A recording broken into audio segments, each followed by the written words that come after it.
Hai Sobat Muda Indonesia, jumpa lagi kita di acara IM Formation. Apa kabar nih teman-teman semua? Semoga teman-teman semua dalam keadaan sehat walafiat, baik secara fisik dan juga mental dalam situasi pandemi ini. Oke teman-teman, kebetulan kita lagi ada kegiatan di Labuan Bajo, kegiatan annual meetingnya Inti Muda Indonesia, dan kebetulan saya bertemu dengan salah satu perempuan yang sangat cantik ini. Dia adalah salah satu seorang trans perempuan dari Provinsi Sulawesi Selatan. Beliau ini merupakan salah satu Miss Transpuan Sulawesi Selatan. Ayo kita kenalan kepada Kak Ririn.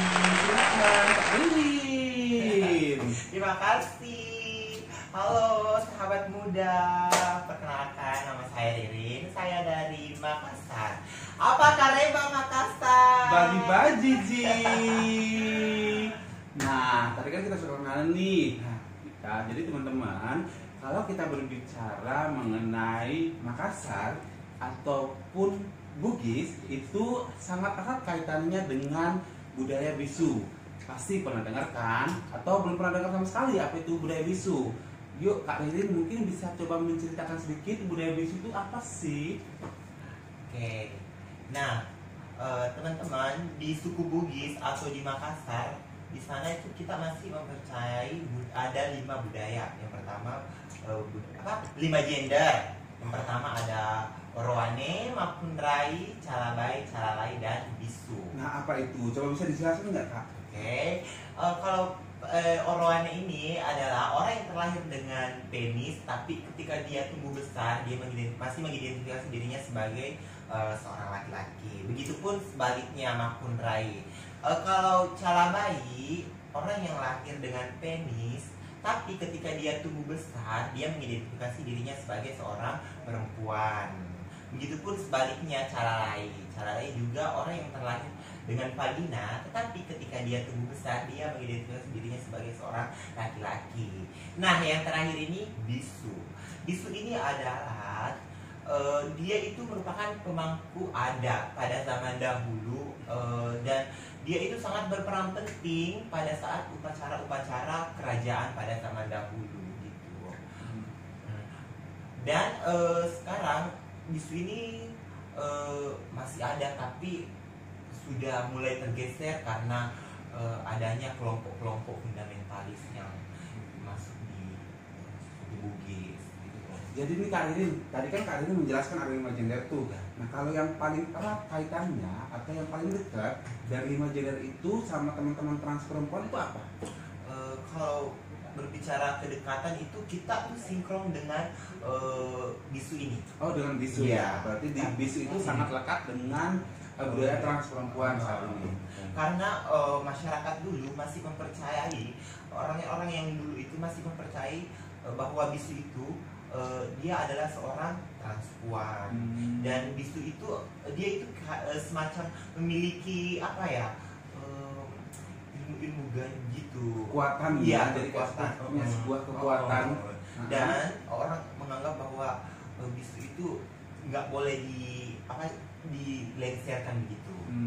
Dan mungkin kalau tidak salah Bisu itu seperti dia adalah mediator untuk berkomunikasi dengan Tuhan, yang dipercayai oleh teman-teman ataupun masyarakat suku Bugis pada saat itu.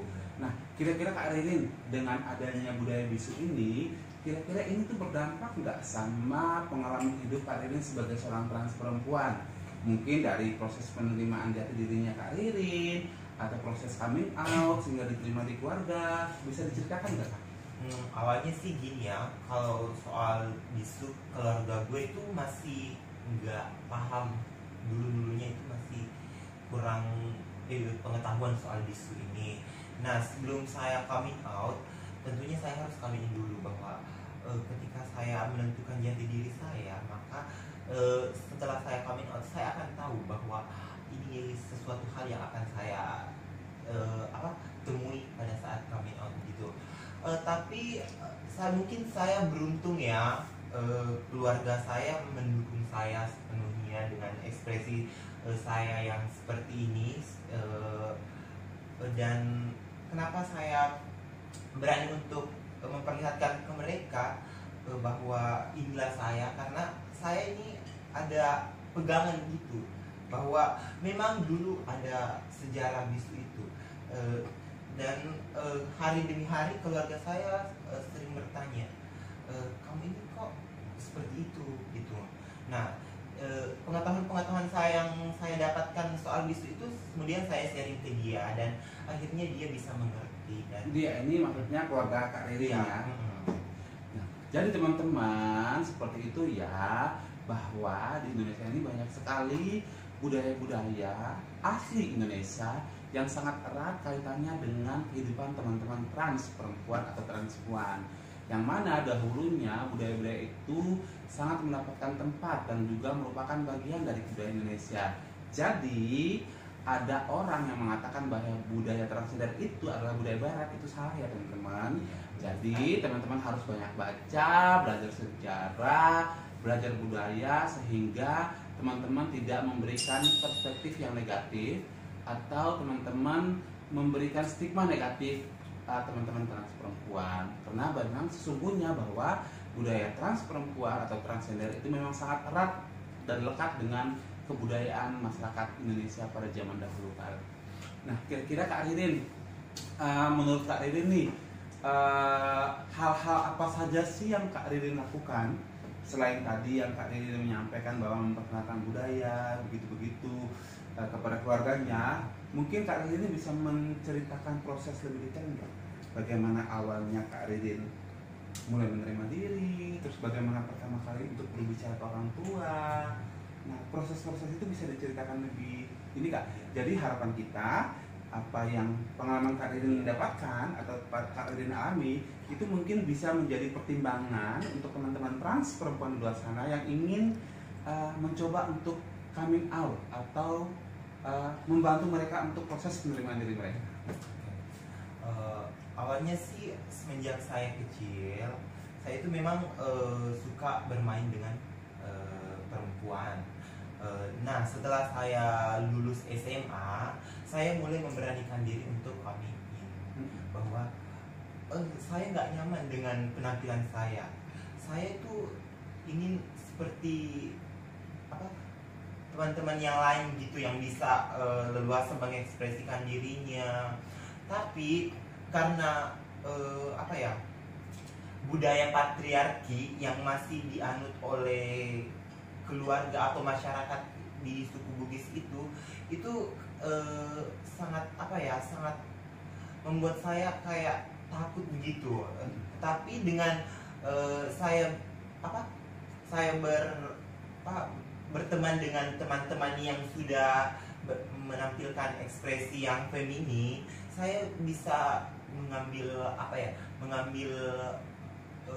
banyak pengalaman dari dia, bagaimana dia bisa coming in, bagaimana dia bisa coming out, dan bagaimana dia bisa leluasa mengekspresikan diri. Nah, setelah itu saya melihat bahwa teman-teman di daerah kan sering ada yang mendapatkan diskriminasi, mendapatkan stigma dari keluarga ataupun orang-orang di lingkungan dia tinggal. Saya itu terketuk, itu hatinya tuh terketuk bahwa saya itu harus menjadi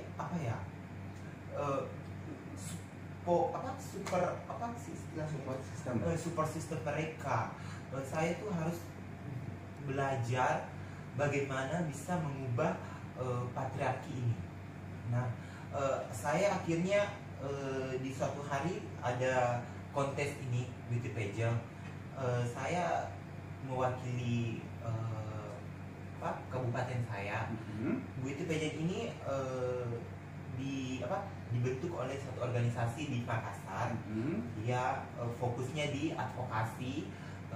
Terus akhirnya saya berproses di sana. Saya bisa mendapatkan edukasi terkait seksualitas, terkait hak asasi manusia, dan itu bisa saya share ke teman-teman di luar sana yang masih takut bagaimana untuk dia bisa coming out gitu. Jadi proses belajarnya hari ini itu kita bisa ambil kesimpulan bahwa kita harus mulai dekat dengan komunitas.